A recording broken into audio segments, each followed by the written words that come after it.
Tampang bandit jambret di Palembang, rampas HP bocah yang lagi jaga warung. Kamera CCTV merekam aksi seorang pria di Palembang merampas handphone dari tangan seorang remaja yang sedang menjaga warung milik orang tuanya. Karena ketakutan, korban yang masih berusia 11 tahun hanya bisa terdiam saat pria tersebut juga merampas satu handphone lagi yang berada di tangga dekat dirinya berada.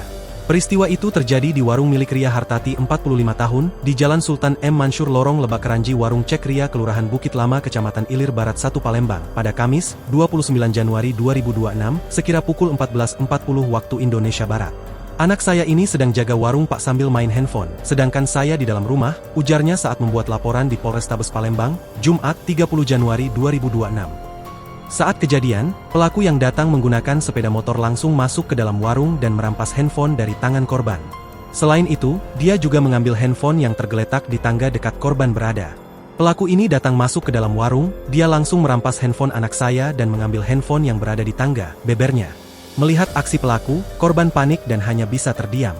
Setelah melakukan aksinya, pelaku pun langsung kabur dengan menggunakan sepeda motornya meninggalkan lokasi kejadian. Anak saya hanya terdiam Pak saat pelaku merampas handphonenya dan mengambil handphone di tangga, ucapnya. Akibat peristiwa ini, korban harus kehilangan 2 unit handphone HP Xiaomi 15C dengan total kerugian berkisar 2,8 juta. Saya berharap atas laporan saya pelaku bisa ditangkap, karena sungguh meresahkan Pak, harapnya. Sementara itu, KASPKT Polrestabes Palembang, Ibtu Sugriwa melalui Pamapta Ibda Ammar, membenarkan adanya laporan korban terkait laporan curas.